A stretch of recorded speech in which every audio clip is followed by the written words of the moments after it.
Hello everyone, welcome to Smarty Zone. आज की इस वीडियो में हम लोग बात करने वाले हैं यूपीपीसीआई रिक्रूटमेंट 2020 की, जिसमें टेक्नीशियन की रिक्रूटमेंट निकाली गई है। तो यहाँ पे हम लोग इसकी डिटेल नोटिफिकेशन देखने वाले हैं। इसमें आपको सैलरी मिलेगी 27,200 तक, और इसमें 10th पास वाले, ITI पास वाले अप्लाई कर सकते हैं। ये ऑल इंडिया की जॉब होने वाली है। इंडिया के किसी भी स्टेट से आप बिलोंग करते हैं, आप इसमें अप्लाई कर सकते हैं। इसमें आपका सिलेक्शन प्रोसेस क्या रहेगा, एग्ज़ाम पैटर्न क्या रहने वाला है और आपका सिलेबस क्या रहेगा, सारी जानकारी यहाँ पे हम लोग इस वीडियो में देखने वाले हैं। तो चलिए वीडियो को शुरू करते हैं। वीडियो को शुरू करने से पहले जो लोग भी चैनल पे पहली बार आए हैं, चैनल को सब्सक्राइब जरूर से कीजिएगा और बेल आइकन को ऑल पे सेलेक्ट कर लीजिएगा। तो ये इसकी ऑफिशियल नोटिफिकेशन है। आप देख सकते हैं Uttar Pradesh power corporation limited की तरफ से ये वैकेंसी निकाली गई, जहाँ पे आपको पोस्ट कोड देखने को मिल जाएगा जो कि 826 दिया गया है। पोस्ट नेम की बात करें तो टेक्नीशियन की पोस्ट आई है। टेक्नीशियन इलेक्ट्रिकल के लिए यहाँ पे पोस्ट निकाली गई है, जिसमें कि कौन कौन से कैटेगरी में कितनी वैकेंसी डिवाइड की गई है आप यहाँ पे देख सकते हो। कैटेगरी वाइज वैकेंसी आपको दी गई। टोटल जो वैकेंसी आई वो 608 निकाली गई। तो टोटल 608 पोस्ट पे यहाँ पे भर्ती होने वाली है। यहाँ पे आपको दिया गया है कि जो यहाँ पे जो पोस्ट निकाली गई है उससे ज़्यादा यहाँ पे अगर अभ्यर्थी इसमें आवेदन करते हैं तो जो आपका CBT एग्ज़ाम है वो एक से ज़्यादा शिफ्ट में या फिर एक से ज़्यादा दिनों में कराया जा सकता है। अगर आपका एग्ज़ाम एक से ज़्यादा शिफ्ट में कराया जाएगा तो यहाँ पे जब आपका रिज़ल्ट आएगा तो नॉर्मलाइजेशन होगा, उसके बाद ही रिज़ल्ट आपका आएगा। तो यहाँ पे दिया गया है कि अगर ज़्यादा स्टूडेंट इसमें अप्लाई करते हैं तो आपका जो एग्ज़ाम है वो CBT जो आपका एग्ज़ाम होने वाला है वो एक से ज़्यादा शिफ्ट में कराया जा सकता है। यहाँ पर आपको लिखा गया। उसके बाद बात करें यहाँ पर सैलरी की, तो सैलरी आपको दिया गया है 27,200। तो 27,200 आपको यहाँ पे सैलरी मिलेगी। उसके बाद यहाँ पे आपको दिया गया है कि जो रिजर्वेशन है वो सिर्फ और सिर्फ उत्तर प्रदेश के जो मूल निवासी हैं उन्हीं को मिलेगा। बाकी जो अदर स्टेट से कैंडिडेट अप्लाई कर रहे हैं उनको अनरिजर्व कैटेगरी पे ही अप्लाई करना पड़ेगा। यहाँ पे आपको दिया गया है। एज लिमिट की यहाँ पे बात करें तो एज लिमिट जो है वो आपका 18 से लेकर 40 साल तक एज लिमिट रहने वाला है। यहाँ पे दिया गया मिनिमम एज जो है वो 18 साल है और मैक्सिमम एज 40 साल रखा गया है। यहाँ पे एज में जो है रिलैक्सेशन दिया गया है। आप यहाँ पे चेक कर सकते हो किस किस कैटेगरी में यहाँ पे रिलैक्सेशन दिया गया है। उसके बाद यहाँ पे बात करें एजुकेशन क्वालिफिकेशन की, आपको यहाँ पे एजुकेशन क्वालिफिकेशन दिया गया। अगर आपने उत्तर प्रदेश से 10th पास किया हुआ है या फिर किसी भी स्टेट से आपने सिर्फ 10th किया हुआ है और उसके साथ साथ आपने ITI किया हुआ है तो आप इसके लिए अप्लाई कर पाओगे। यहाँ पे आपको दिया गया है कि आपके 10th में जो है वो विज्ञान एवं गणित में आपको पास होना अनिवार्य है, और जो आपका ITI है वो किस ट्रेड से होना चाहिए तो वो यहाँ पे आपको लिखा गया। आपका ITI जो है वो NCVT या फिर SCVT से होना आवश्यक है, और ट्रेड यहाँ पे आपको दिया गया है। अगर आपने ITI किया हुआ है इलेक्ट्रीशियन से या फिर इलेक्ट्रिकल से या फिर इलेक्ट्रिकल जो कौशल विकास के अंतर्गत विद्युत वितरण में आता है, अगर आपने ये भी किया हुआ है तो आप इसके लिए अप्लाई कर पाओगे। यानी कि 10th के साथ साथ आपके पास ITI का सर्टिफिकेट होना चाहिए इन तीनों ट्रेड में से किसी एक ट्रेड में, तो आप इसके लिए आवेदन कर पाओगे। उसके बाद यहाँ पे बात करें अगर सिलेक्शन प्रोसेस की, तो आपका जो सिलेक्शन है वो CBT एग्ज़ाम के ऊपर बेस्ड है, जैसा कि मैंने आपको बताया। तो यहाँ पे आपका CBT एग्ज़ाम होगा जो कि 2 भागों में बांटा गया है। यहाँ पे आपको दिया गया है 2 भागों में आपका बांटा गया है, और यहाँ पे जो एग्ज़ाम की अवधि है वो 3 घंटे की रहेगी। प्रथम भाग में आपको दिया गया है कि जो आपके प्रश्न रहेंगे वो NIELIT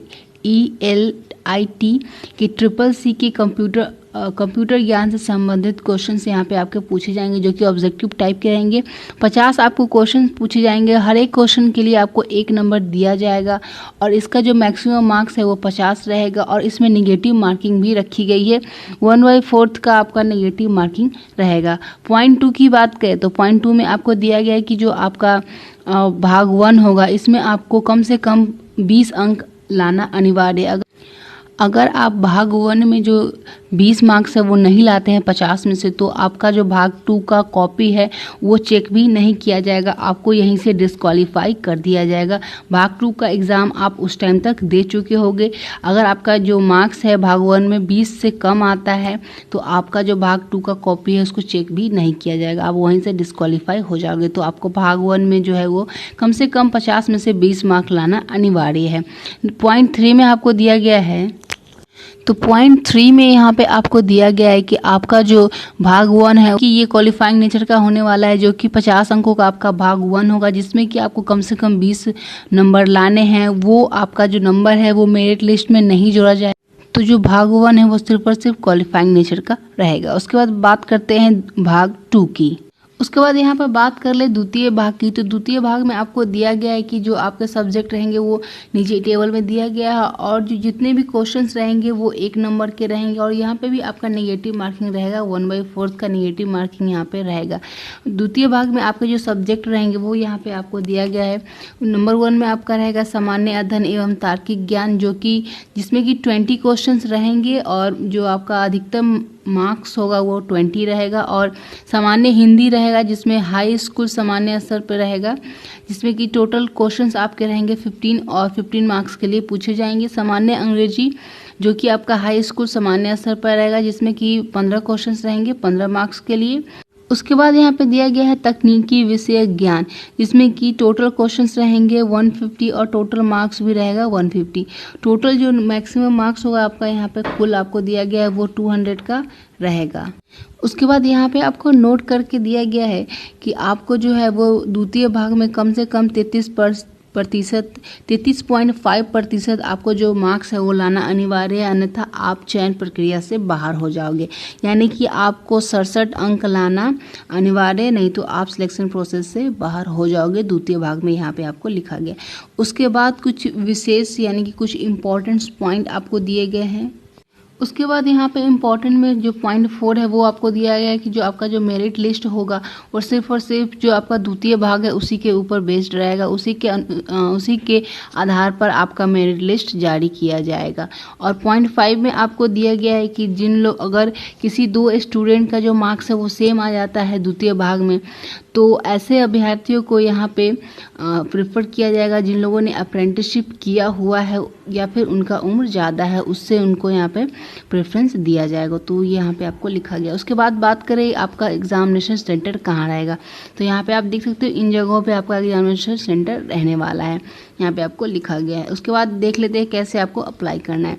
तो अप्लाई आपको इनकी ऑफिशियल वेबसाइट पे जाके करना है। इनकी ऑफिशियल वेबसाइट यहाँ पे आपको मेंशन की गई है। इस वेबसाइट पे जाके आपको ऑनलाइन अप्लाई कर लेना है।